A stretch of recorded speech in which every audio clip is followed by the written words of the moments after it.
Hi everyone, a very good afternoon to you all. I am Divya Mahajan and I would like to welcome you to the webinar on unleashing the power of digital marketing, modern marketing actually.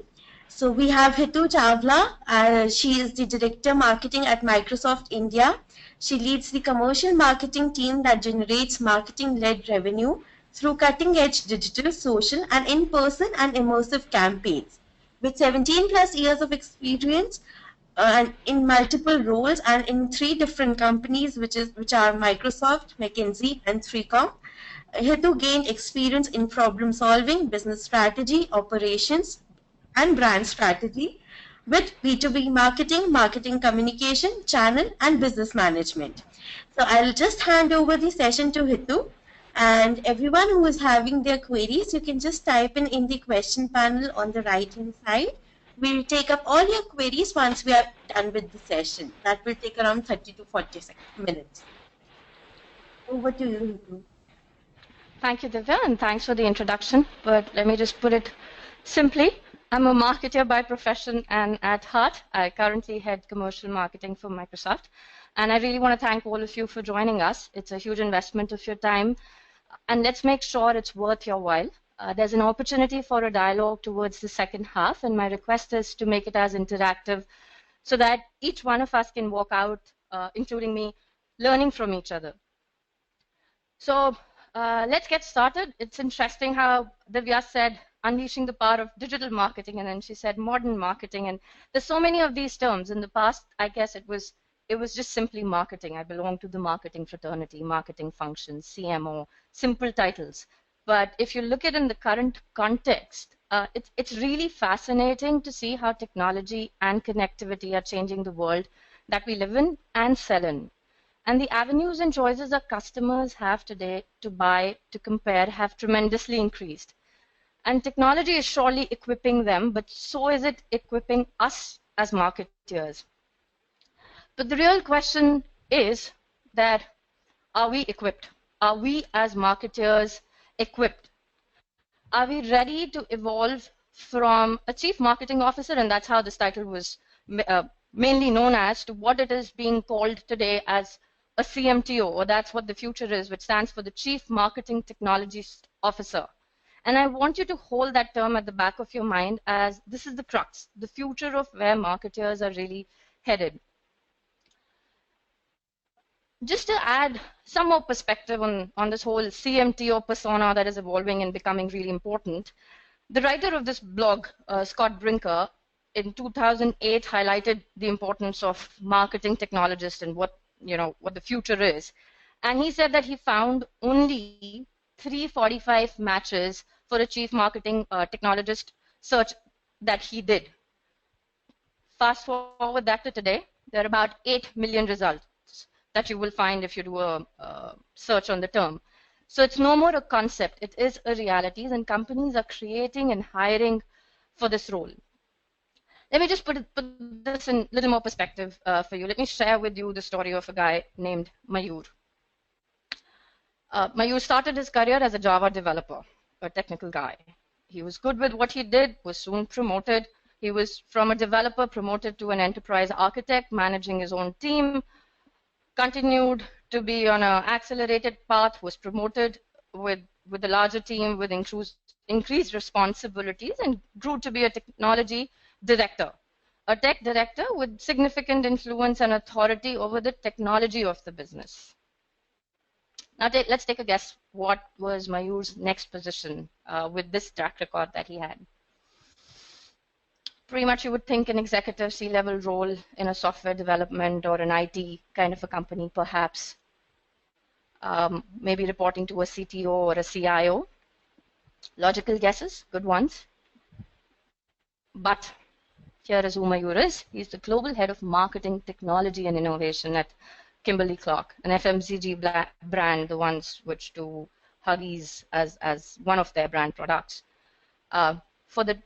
For the profile that I just showed to you, to who the guy is today, it is quite fascinating if you look at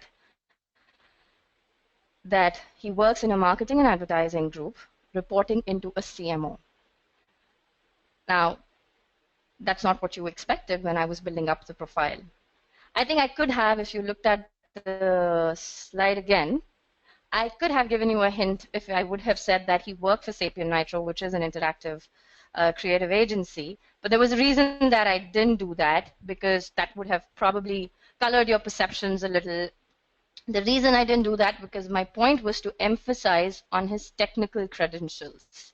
So, and you would agree that he is a software architect when it comes to his academia and initial years of building up his technology profile.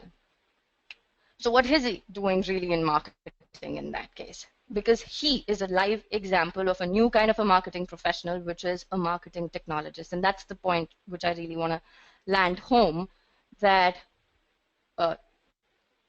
this is not a concept anymore. This is a profile which is emerging in each one of us who believe. And the reason you guys have joined this is also because you want to understand what the core tenets of marketing is and what's the future and what does it look like. So he is someone who, a marketer who understands technology, or if I look at the other way around, a technologist who has a passion about marketing. But the whole point is that why do we need marketing technologists anyways? Because in the past it was a discipline for the guys with a creative bent of mind.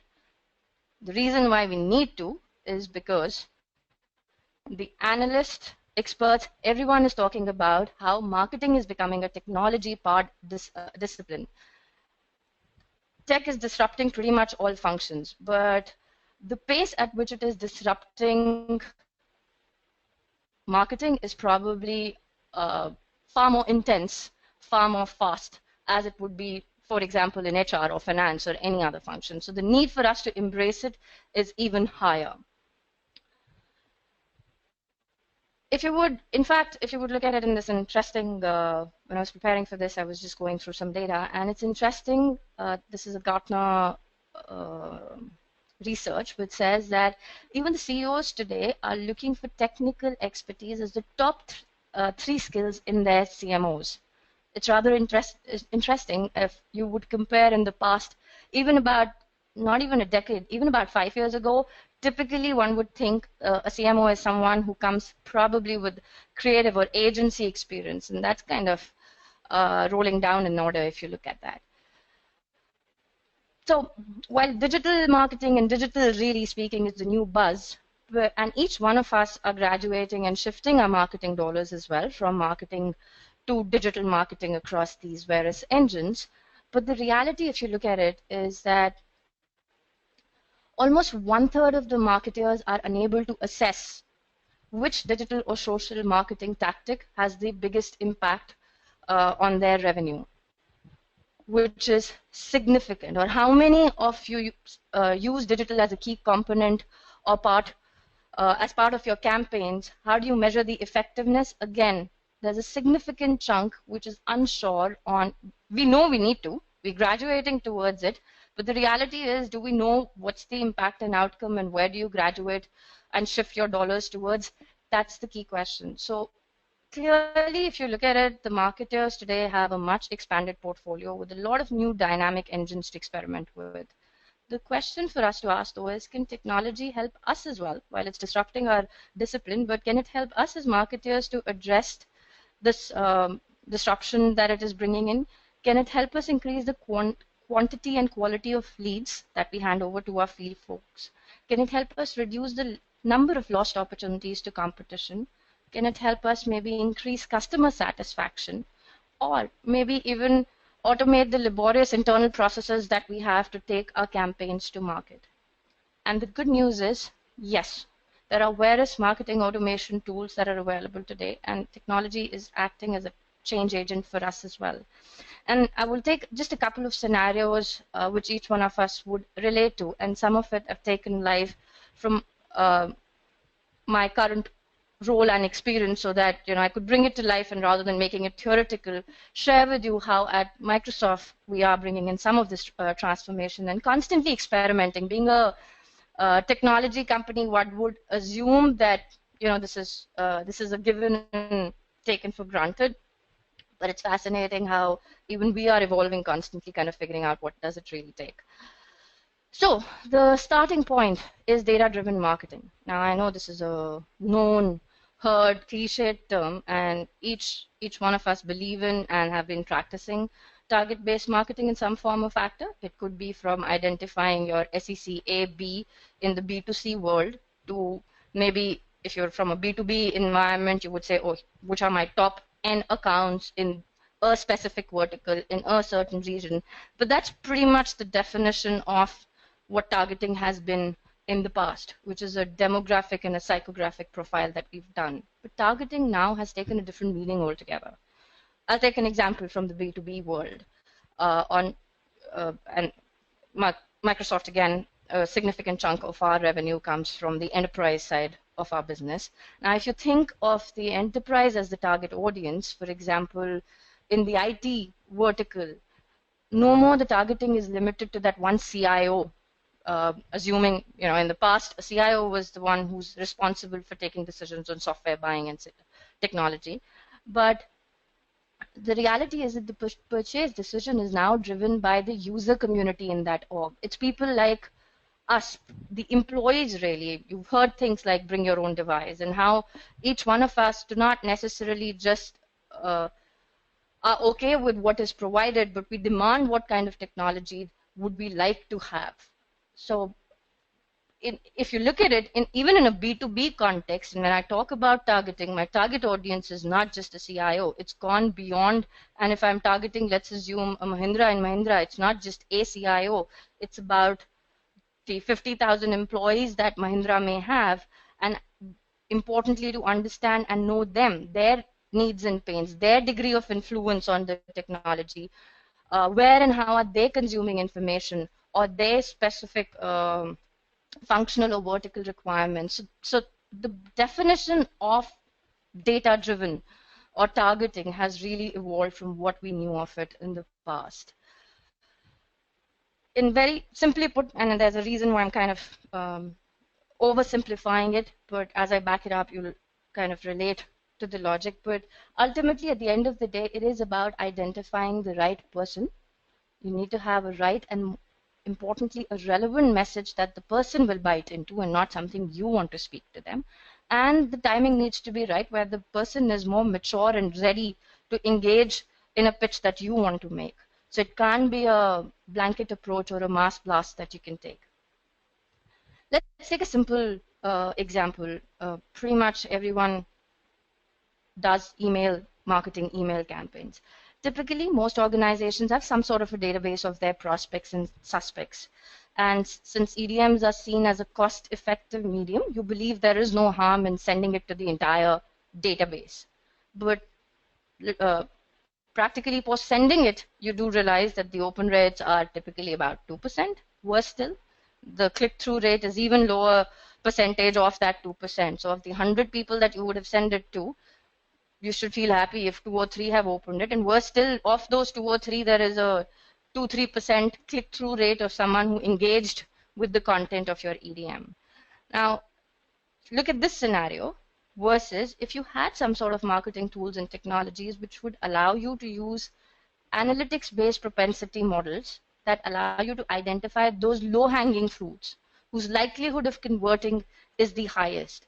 Had I gone after these 15%, if I would have known that out of this 100 database, here are the ones, and there is a logic behind it, and that's where I'm suggesting that if there is a propensity-based model which has thrown out that from these 100, pick in these 15 because they are more ripe for you to have a conversation and for these reasons, and if then I can customize and make my content more pertinent, wouldn't that, rather than a hit and trial on that 100, going after these 15, being more specific, and then having a 30% engage rate, isn't that better utilization of my resources and the time?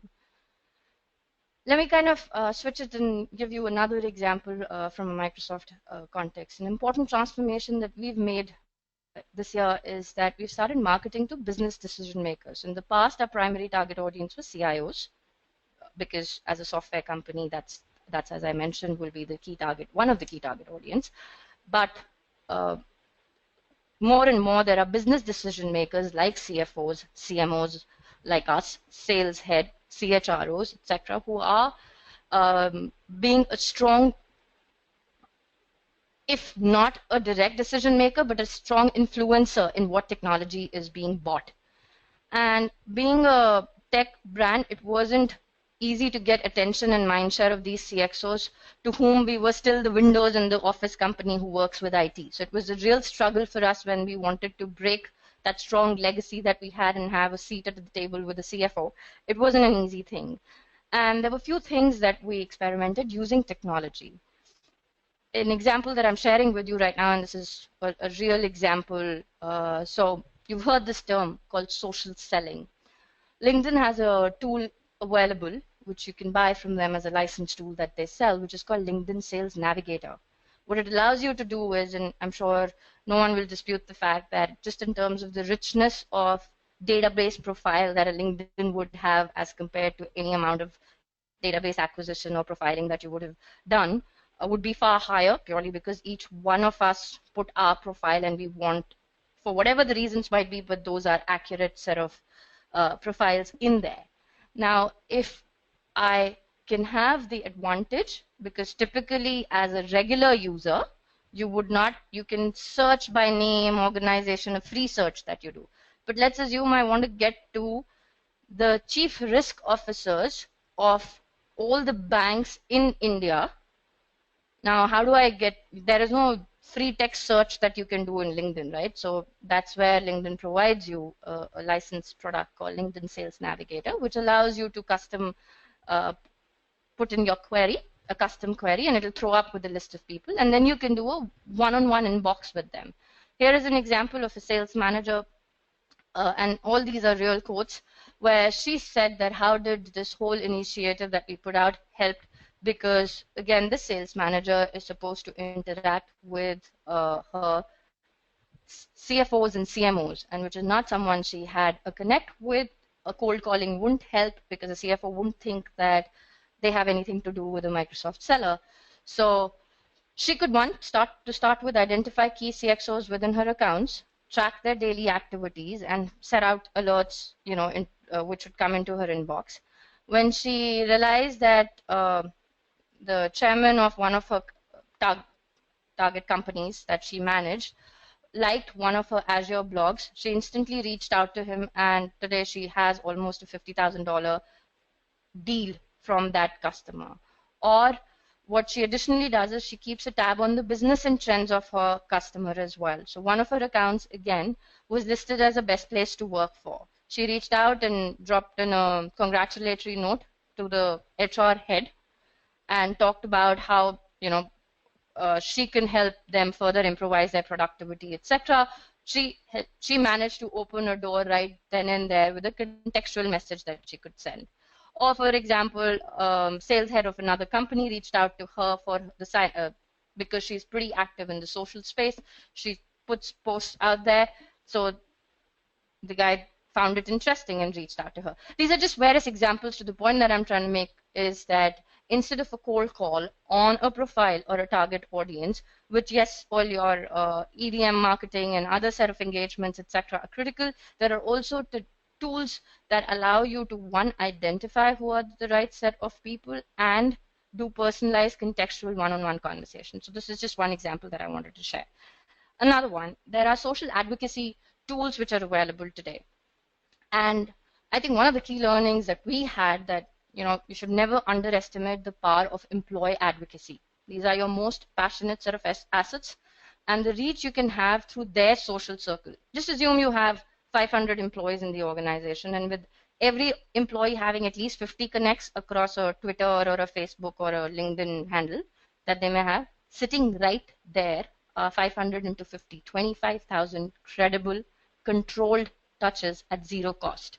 But the thing that people typically struggle with is that, yes, you send a mail to your 500 employees saying, oh, we've launched this ad campaign, or this is the new thing that we're talking about. You don't know whether the guy will actually send it. Will he or she send the right message? Do they know how to post it? Is that the right thing? Is it in line with your brand guidelines, etc.? So there are various tools available. One that Microsoft uses is called Sociable. What it does is this is a ready-made post. Examples, what you're seeing on the wall here is these are ready-made posts. All that I have to do is I have to link my Twitter, Facebook, LinkedIn, Pinterest IDs to it, and all that I have to do, whichever ones which make sense and I want to post out, I would just click that and it'll get posted on my Twitter wall. So that kind of helps you increase your reach through your employees in a controlled manner, and all of this is organic, free of cost. So in fact, most of these tools they do some amount of gamification as well. It'll do who's scoring, who are the top set of social advocates within your organizations, within your teams, etc. So you can kind of play around with that too. But the key point, again, as I mentioned, is that do not underestimate the power of what employee advocacy can hold for you as a marketer. There's one more example that I would quickly like to take, and kind of going back again to the power of LinkedIn. So don't bother about the text that's there, but the key, again, how can a peer-to-peer approach really help? So as I mentioned earlier, that being a strong, seen as an Office and Windows brand, it's kind of, it was in the past tough for us to get through the functional audiences. One of the insights that we drew, and we played upon that, and my team worked really hard on that, was the fact that Microsoft is quite, and I'm going to take one functional example, is in the finance world, the CFOs kind of look up on how Microsoft does finance, and we set certain industry benchmarks in terms of how we close our books of accounts in 3 days, which from what I gather is, as I said, is an industry norm to close and report out your results in 3 days. So now a CFO would love to hear, how do we do that? He may obviously not be interested in my Azure or O365 or Excel or BI conversation, but he would love to hear on. So what we did is we took a peer-to-peer approach. So we used our CFOs as our brand ambassador in this context, for example, and they would connect and host with our customer CFOs to talk about how Microsoft does finance. And being a technology company, and obviously everything that we run on is on our platform and products, so when they would talk about how do they close their books of account, they would end up subtly and not in a salesy manner, end up talking about how do we do it. And the guy is, and you're doing genuine content here, and the guy is obviously impressed on how it is done, and typically the takeaway and the impact that we've seen is they'll go back to their IT and say that, I love how they're doing it, can you make sure that we replicate the process and use similar technology platforms? So that whole peer-to-peer approach worked, and an example that I was sharing here was, again, from LinkedIn, where we identified through that social navigator legal heads, for example, that we had to connect with, and we used our legal and compliance lead, who'd recently moved from Latin America, and she used a personalized, very contextual approach to about 28 guys. First, I wouldn't have been able to find these legal heads. There's no easy compliance and legal database of large enterprises that is available. So to start with, we got that. Second, she wrote in mail to these guys saying that I have recently moved. In her previous role, she supported various markets, and she's since recently moved into India. She's keen to understand what the legal landscape is like here. Is it any different? And she would love to connect with them as a peer. And she ended up hosting a roundtable. Of the 28, there were 21 people who responded, and 19 people showed up, which is damn neat conversion for a tight target base. So all of these examples that I'm giving to you is the point around identifying and targeting and going after your right set of guys. The number may be smaller, but if these are the right set of guys, the conversions and the conversations that you will have will be far more impactful. Moving on, now that you've identified the right target, you need to make sure you're creating the right environment or the right experience to deliver that relevant message. And the whole premise is to create a closer bond between the consumer and the brand by immersing them in memorable experiences. And one cannot question that there's far more impact in showing and telling rather than kind of demoing and preaching one way. If you can show and tell and somebody can experience it firsthand, that has far more, that's far more emphatic and has higher impact versus any kind of theoretical yarn that you might end up giving. And that was really the premise of our recently conducted first of its kind flagship initiative for CXOs. We did Future Unleashed last year, which had over 3,000 attendees, including CEOs, government elites, functional heads. And the whole idea was you could talking to this business audience, and you would see that throughout I'm using this example with the fact that we wanted to reach out to business heads and what are the things that we did in the context of modern marketing to be more targeted, to be more relevant, etc. So all these examples are in that light. So we wanted to make sure that why would a COO or a CMO show up for a tech conference? Because for us, what was important was that we wanted to make IoT or smart operations or smart cars or retail or connected homes real for them.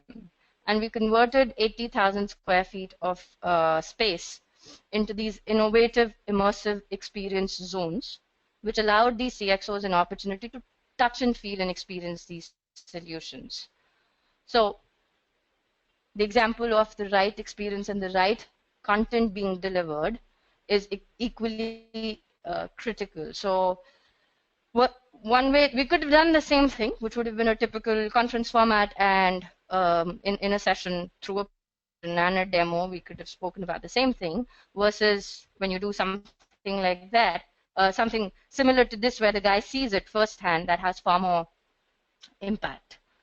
So that is another example in terms of how a show and tell and an experience of this nature to deliver right content is critical. So this really had a huge impact for us. This was for the first time we won 3 industry awards for this. We had 3,000 plus CXOs. We had about 300,000 virtual attendees through a live streaming that we did. From a social impact perspective, we were trending #1 a couple of times during the day.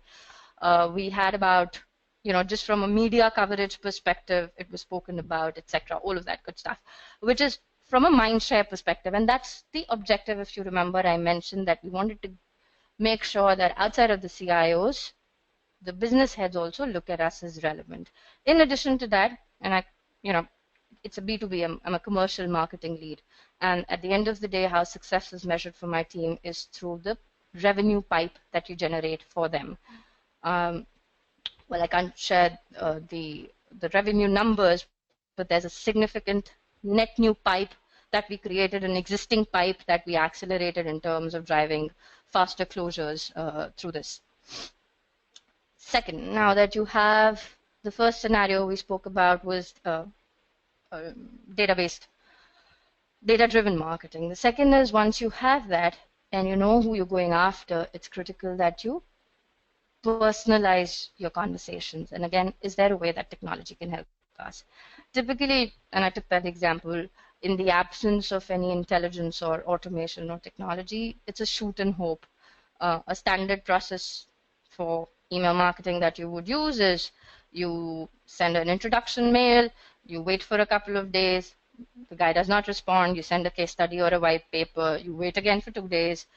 If the prospect has clicked, you send more specific reference and request that, I could chat up with you and take it forward. Or if the person still hasn't responded, you send one more case study. But you can't keep doing this endlessly. At some point, you will stop. And the industry average rates are about 2 to 3%.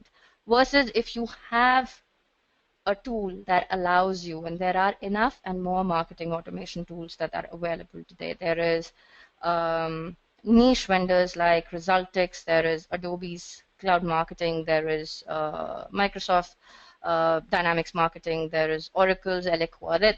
There is a whole lot, Marketo.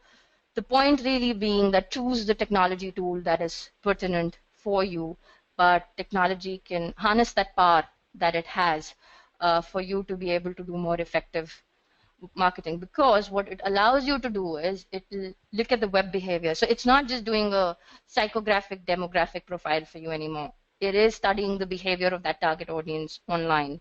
What have they purchased from you in the past? what is their social behavior, because there'll be social listening tools. Essentially, when you harness that power and then target your campaigns, it is far more, and these are actual results that I'm sharing in terms of campaigns that we've done in a pre and a post scenario, which was almost a 5x lift that we saw. Once you have this, the importance again, as I mentioned earlier, as well as content as well. It is not just about targeting the right guy, it's the right person, the right message, and the right time. So the right message is equally critical, and I'm still building on that email marketing. Most people tend to believe, is it really effective? If it's just about this 2-3%, yes, it might be cheap. Cheap in the context of it doesn't take too much to blast and create EDMs, but what do I really get out of it?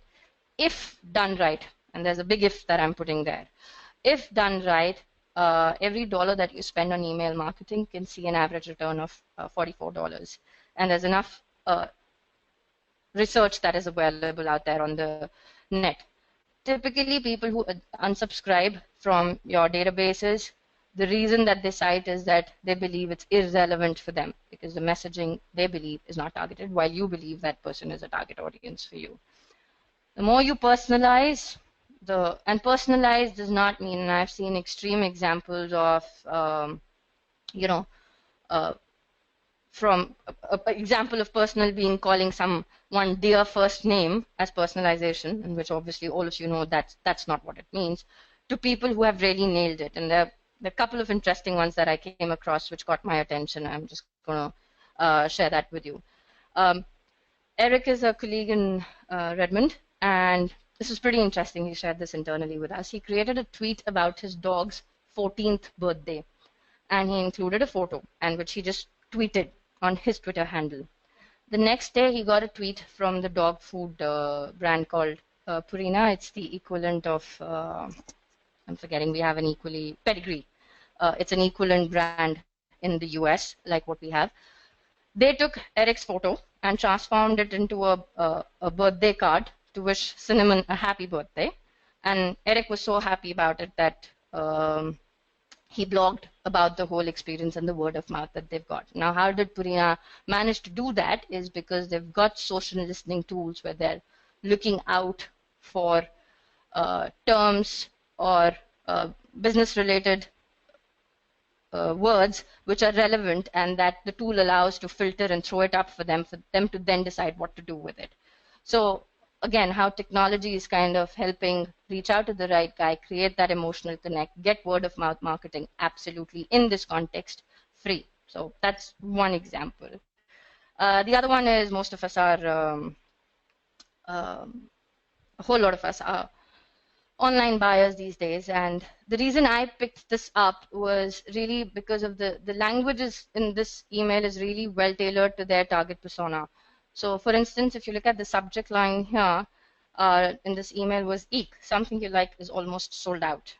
Now these are typically millennials or the 20-somethings who are definitely who are a big chunk of the online category. And here is what it says: hurry in to make sure you snag your most coveted ModCloth, whatever that category is. Don't let this be the one that got away. And if you arrive at the site and the item is already sold out, you're sorry, but at least you know you have a great taste. Now that's like a very personalized, now you're kind of massaging the ego of the guy, but still telling them act now before you lose it out. Now that's an example of a personalized email. Not necessarily, dear Miss Chabla, and this is the last thing, and buy in 3 days before you lose out. That's also examples that we see. Coming back very quickly to another, a typical B2B thing that we do, and this is again a real example that I've taken. You send, let's assume somebody has shown interest. You either did an event or through a website they've downloaded or done your trial version. You will send them a mail that you showed interest. If you like, I would like to set. Clearly, because you're interested, let me set up a follow-up call with you to take you through. Let me know if this time works. Great, no response. Then you do a follow-up 2. Then you say, okay, looks like a week's gone by. Hope the trial that you went through is interesting. there is this interesting paper that I have, white paper that I have, which I'm sharing with you and some of the customers who've done this, etc. You've given some more dope with the hope, can I call you? You didn't get any response. The third one that we did, we said, okay, is there something? And the good thing about digital or email or anything which is not hard-coded or offline is the agility and the flexibility that you have to change and play around with stuff. A/B testing really works in this case. So what we did was that, what if we ease out for the person may not be keen to write, can I just make it easy and at least click on one of these damn things and respond? So we said, okay, there are 4 options. One is that you're interested to purchase it and would want somebody to connect with me to talk about Microsoft marketing. Second is you're investigating, you just want to learn more, you're not in the purchase mode. Third is I'm just reading up, so don't bother right now, I'll reach out to you. Or please buzz off, this is not the time that I'm interested. And you will be surprised. We actually got responses in this case. And doesn't this make life easier for the team? When they know these are the first 2 are the ones that they want to go after, and these are the ones that you want to park and probably nurture further, because there's no point endlessly writing to these guys because they're not in that frame, and which was the point about right timing. So these are just 2 examples that I wanted to share in terms of, in all humility, in terms of how we're experimenting and learning. I know there are organizations who have really evolved in terms of how they use technology and how they've truly modernized marketing, or actually have dedicated roles like chief marketing technologist. So that's really where the future of marketing is. And if you really come to think of it from the old decade of where marketing was art and copy to where it is really about code and data, or where it was pretty much rigid plans. And I still remember when we did our advertising campaigns, which really followed this order, and until it's in market and we know whether it's worked or not, we couldn't do much until go back again. Versus, as I said, that the current digital world allows you for agile interactions throughout the process of your campaigns. It's not as much about communications and what you say, it's about the experiences you want your customers to go through, really speaking. So in a nutshell, what I would say is that technology really needs to become a part of every marketer's DNA, and that's what, to me, modern marketing is really all about. So with that, I'm going to pause and would love to hear any questions or learn from your experiences as well.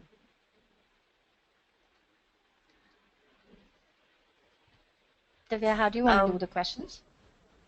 Yes, everyone just type in your questions in the question panel on the right-hand side, and I'll read out the questions and Hetu will answer your questions.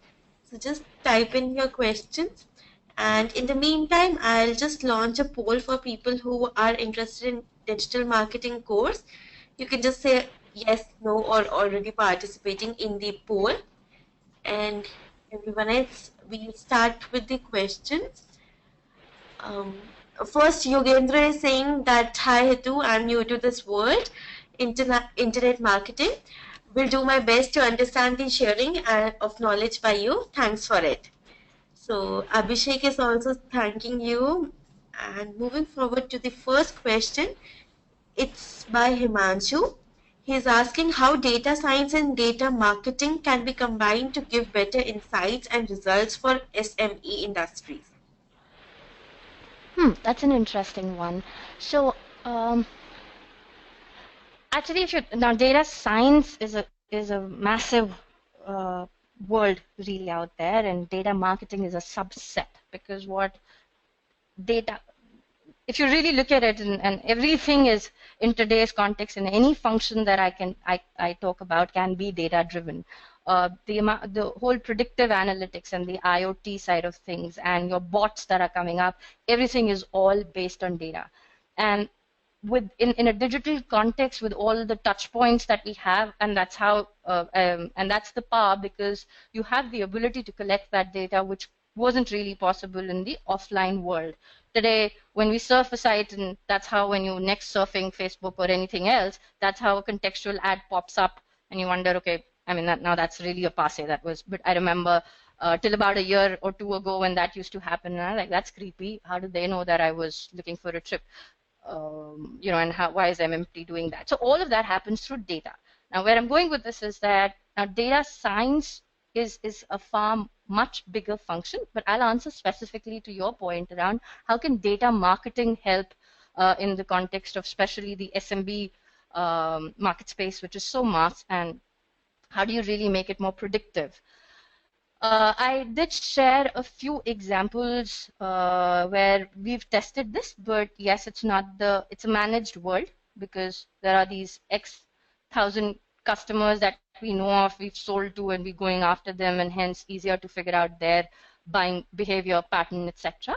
But there are tools that are available, and I'll take an example of Resultix, that's an ISV, who has this extremely powerful tool which allows you to do predictive marketing.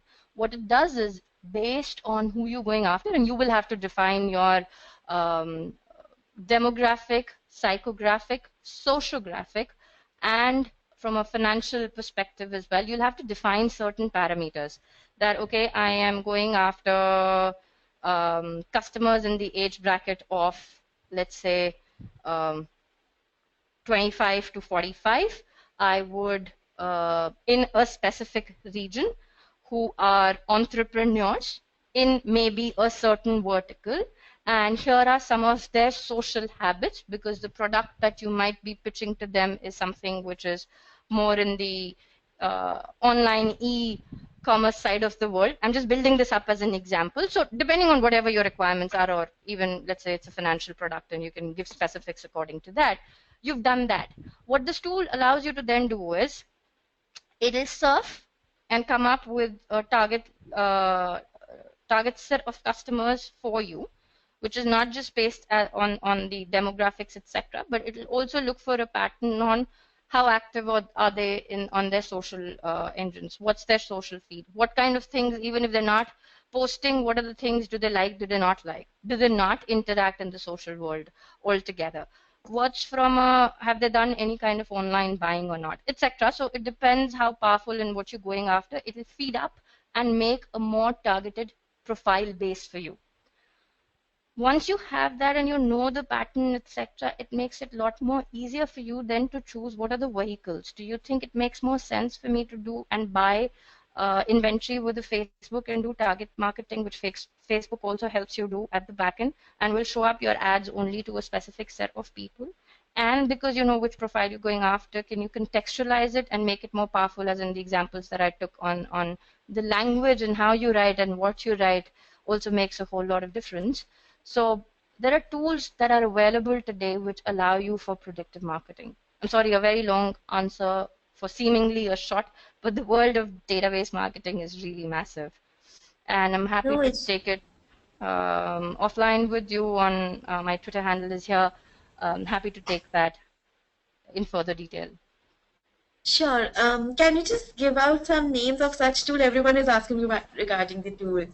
So even okay, there are a few that, yes, I can. There's a list, and if you just look up marketing automation tools, there is this guy that initially I was referring to his blog post, Scott Brinker. He typically comes out with what he calls MarTech chart, and trust me, it's quite intimidating with the list of providers which are there, but the ones which we have played around with or are aware and are powerful enough. Resultix is one, as I mentioned.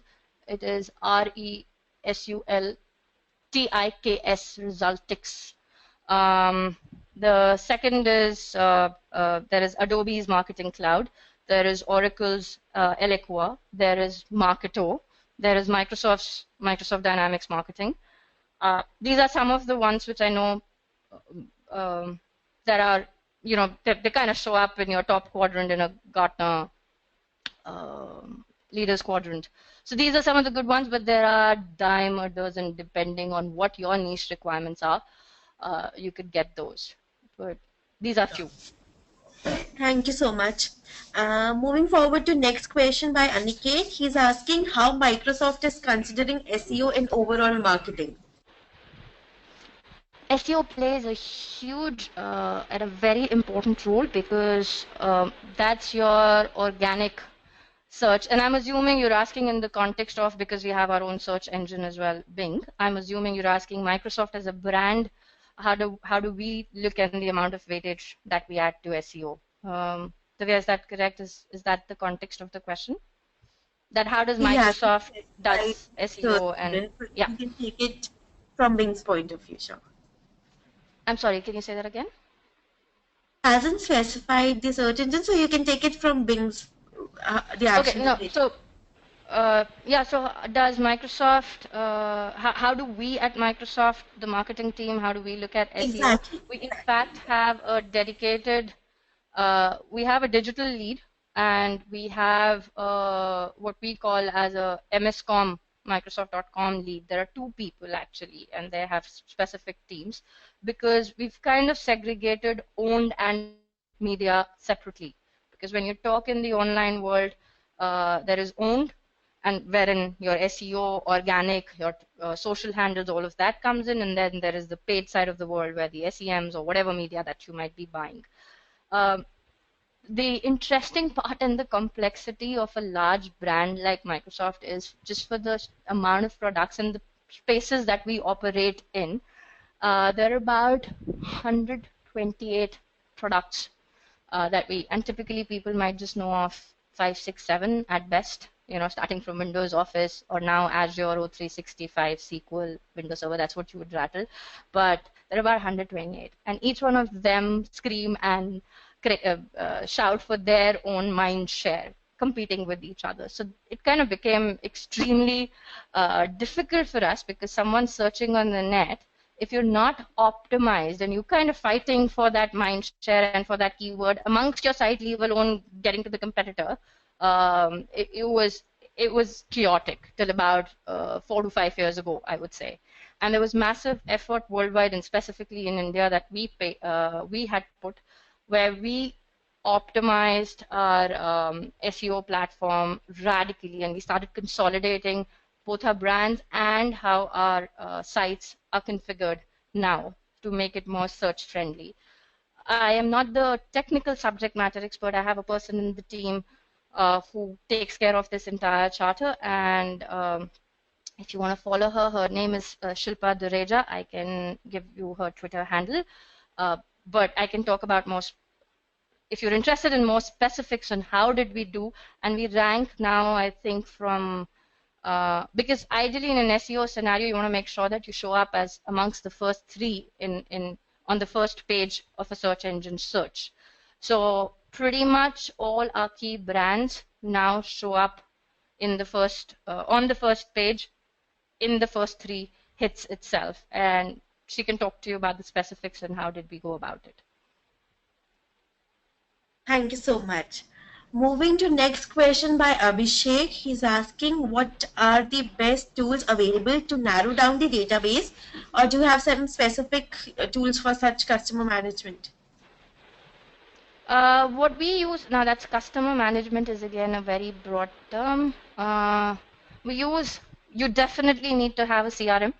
I mean, that's your starting point to have a robust CRM. We use Dynamic CRM, that's our own product. And in this case, like unlike the marketing automation I mentioned, there are multiple from Microsoft and various other vendors out there, and good ones actually. But when it gets to CRM, the reason Dynamics CRM scores over most of the others that are available in the market is just because of the ease of use and the intuitiveness, because for any LOB application, it's important that your end users ultimately use that product, because it's an additional core for them to manage, update databases or pull stuff out from them, or make sure that the profile is up to mark, or their deals are progressing and reflecting right, so that the forecast for sales is right, etc. So Dynamics CRM is what we use to answer your question. But I'm not so sure, because there were 2 components to his question. One, he said databases, and then it said customer management. I've given the answer for the second one. Is there some sort of a follow-on that he has on what exactly did he want to understand on the database marketing part of it? He hasn't typed in yet. Abhishek, if you have any follow-up question, you can just type in. and we'll take up your question again. And next question is from Sanidhya. She is asking, how do you foresee the future of financial services with influx of all technology and financial technology marketing and products in the service? Oh, I think that's one space which is probably being disrupted in each one of us. Have seen that in the last, at least, if I look at when I started banking, once you start working, uh, it, it's it was always a branch and it was always going there to versus I don't know how many of us anymore visit branches unless it's like really critical. Everything is online, and hence it makes it even it's imperative in the financial world when they use this word omni-channel marketing. It's critical to their success, and starting from figuring out where your customer is, so whether they're doing it at a kiosk, whether they're doing it on a website, whether there are phone banking examples that you have, or maybe even a branch, because branches have not died as yet. How do you make sure it's the same experience and the customer is getting that information uh, where they are and when they need it? So omni-channel marketing is extremely critical in the BFSI, in the financial services world. And marketing is kind of taking over in a lot of ways from the seller. It's interesting, I was talking to the Yes Bank VP digital head, Rajat, and he mentioned that, in the past, and he was referring to an insurance example on how it was insurance agents who would sell the policies versus and you had to there were feet on street, and you had to make sure how would you enable them. They would have to come back and feed the update, etc. Versus now you give them tabs or you give them mobiles on which their catalog, brochures, etc. are. There is an LOB, their CRM application is loaded on that tab that you give to them, and they don't necessarily have to come to the branch. They'll feed it right from there.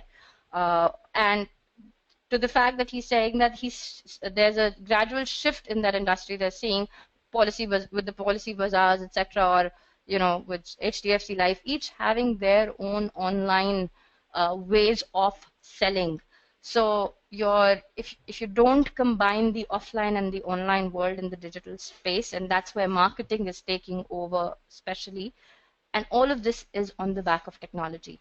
So if and BFSI, at least globally, again, if you look it up on the net, is one space where they'll either call them a CMTO, they'll call them a digital marketing strategist, or a digital marketing lead. The titles are not important. The point being that they're investing in people who are savvy with technology and have a marketing bent of mind. So that's one space, most definitely, which is being disrupted from a function perspective.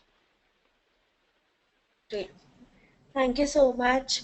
Moving to next question, it's from Vikas. He's saying, thank you, Hitu, for very useful insights. My question is regarding social selling. There are different methods and platforms for social selling, but how to measure ROI of these platforms? Does analytics or data science plays any role in this regard?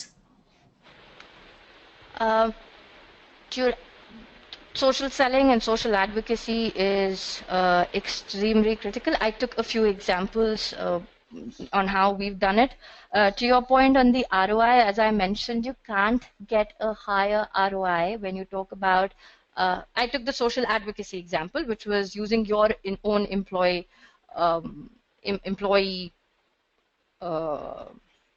database, so to say, or your own employees to propagate your own brand.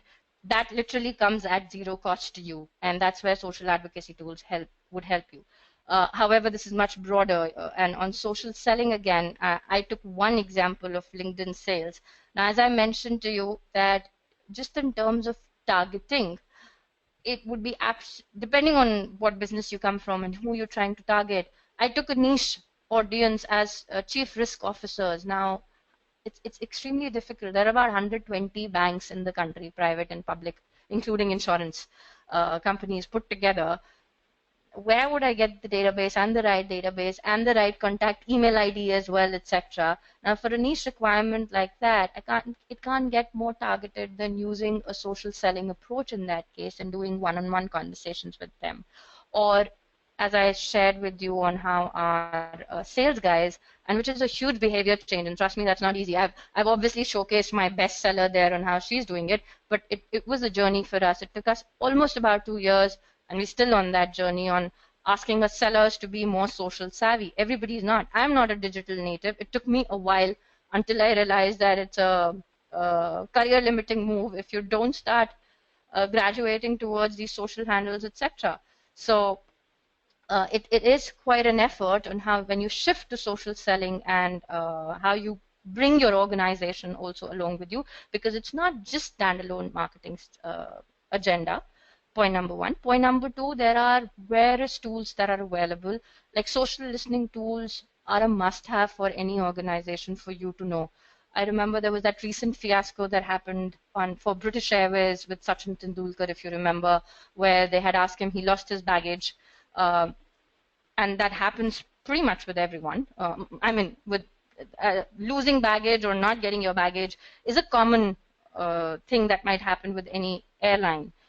He just put a simple post out there saying whatever was the experience with BA, etc. But unfortunately, the baggage didn't come through, and he had BA on it. What they did is, it's good they have a social listening tool because they heard and BA was tagged, etc. But it was an automated response, which all that it said is, we apologize, sir. It would be great if you could share your frequent flyer number and your certain specifics, etc. And we'll see we'll see how we can come back to you. Something to that effect. Now, the whole hue and cry was that, wow, they do not know Sachin Tendulkar. Somebody who has million followers, is this your CRM, or is this the kind of tool in a world which is moving from personalization to personal? This is how BA is doing their marketing. So I'm just quoting an example of how social marketing in the current world, and hence right technology and a right process at the back end. In this case, and there's enough being spoken about on the net on this, is because their CRMs don't talk to their social listening tools. So that was an automated response. It couldn't look up its CRM to know who this person was. A simple thing that could have been done was just to look up the profile and see if somebody has 1 million followers, then clearly that's someone, whoever it is, that should flag it off to at least look up the person before they could do it. So can't emphasize enough on the importance of what social marketing does and the need for having the right social tools. Thank you so much. Moving to next question from Himanshu. He's asking, what are your views about virtual and augmented reality? How will it affect digital marketing industry? Wow, that's a totally total shift from how would that? So there was a section where I spoke about experiences and how they are extremely critical because, again, in today's environment, which is so connected, experiences is what differentiates your brand from the others. And given Microsoft itself is rolling out the whole augmented reality world, and we're looking for HoloLens to come into the market as well, how does that the fact, I mean, I'm stating the obvious when I say that it will have a significant impact on how immersive experiences that can be created for your customers, that will change the whole ball game. If you look at, I think there is an example that I can share with you is most of your large e-commerce players today, the big ones, the top 3, one of them is toying with the idea of creating these virtual stores, having offline stores in which they will bring in virtual immersive reality. So if you go to a mall and let's assume there is one of these Flipkart, Jabongs or Snapdeals, one of them is already quite ahead in terms of how they're thinking about it, and you want to buy online cars through these platforms. Now, if you want to experience, play around, etc., you do not have to go to a Toyota or a Beamer or a Mahindra separately. They will, using these augmented reality tools, immerse you in that experience where you can literally play around and do a test drive of sorts, if I may, without really doing it. So that's an example of how they're looking to embed this into their sales and marketing cycles. And yes, it'll make a difference. But that world is so massive, and that's just hitting us right now. The impact and scope it can have is for us to watch out. Thank you so much. Last question from Akhilesh. He's asking, can you just tell him what's your recommended way of learning digital marketing for a college student? Should he opt for some startup projects or he should go for an online course? I'm sure, Divya, you tempted to give your pitch to say that they could sign up with you guys. But To be honest, it's absolutely fine if you recommend him startup as well. It's your views. no, Which are so let me just, important. see, it's a combination of things, Akhilesh. There's no straight or a right or wrong answer to this. It depends. You need both theoretical as well as practical knowledge before you hit the real corporate world. So the theoretical side of things of what's out there is where your online courses will give you a sense, or just reading up on the net or any of these MOOC courses, including digital vidyas. However, for you to really know on how does it really pan out, or the examples that I just shared with you, or how do you translate that theoretical into practice, and what does it really mean when a brand is doing it, is where hands-on helps. So nothing can compensate for what a hands-on experience gives to you. So you need to get your hands dirty with it. Therefore, both are equally required. Now, whether it's through internships, whether you do stretch, whether you work with a creative agency for a while, it could be a combination of things.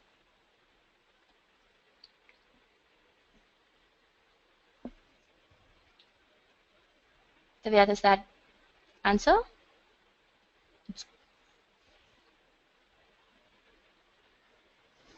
Okay, I have lost audio, Divya. I'm not sure if you can hear me.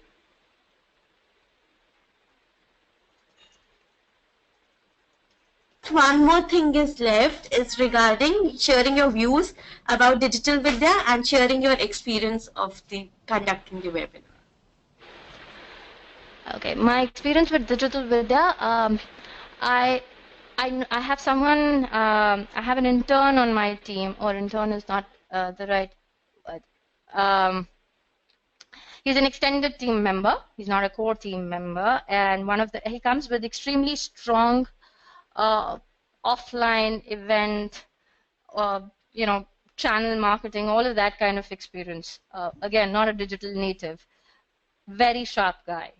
And I told him that, and he's not a full-time employee, so hence he does not, as I said, he's a contingent staff who works closely with us. And he was saying that, if I need to step up and kind of pick up a larger portfolio or do something different. So I told him one key thing you lack is that you're not a modern marketer. You have very strong foundational skills. You get the traditional marketing really well, but you're not able to step it up because not all of the traditional marketing, those are your fundamentals, but you don't understand how to translate that in the context of a digital world today. And digital does not mean, and I want to emphasize on that, it's not about learning how to market on Twitter, Facebook, LinkedIn, etc. That's social marketing. Digital is it's a combination of being data-driven, being in a connected world, using technology, doing storytelling. That's what all encompasses modern or digital marketing. So it's not just about, instead of offline, doing online is not what it means. It's a much wider gamut. And he signed up for Digital Vidya. And he's been, and that's probably an example to someone before who asked me, should you do just online versus practical as well? So he does a whole lot of these sessions, and he's doing a course with Digital Vidya, but he's been asking us that, give me a project and let me run it on my own, and while I shadow someone, so that I also put to practice what I'm learning there. And in the team meetings, he keeps coming up with, oh, I learned this, oh, I heard this, oh, I heard the speaker. Is this a great idea? So if that answers your question on the experience Sure. I've had, a first-hand experience on digital media. Thank you so much.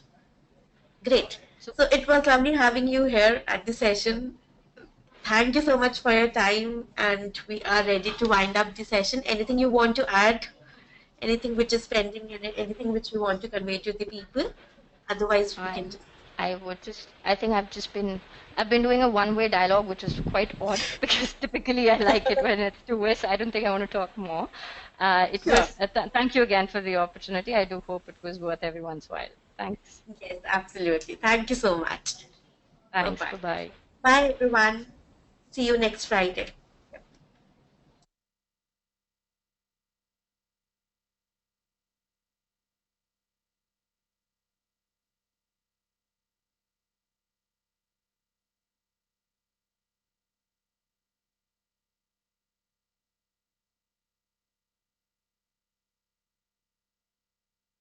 Sure, you all will get the recording of the session by Monday or latest by Tuesday.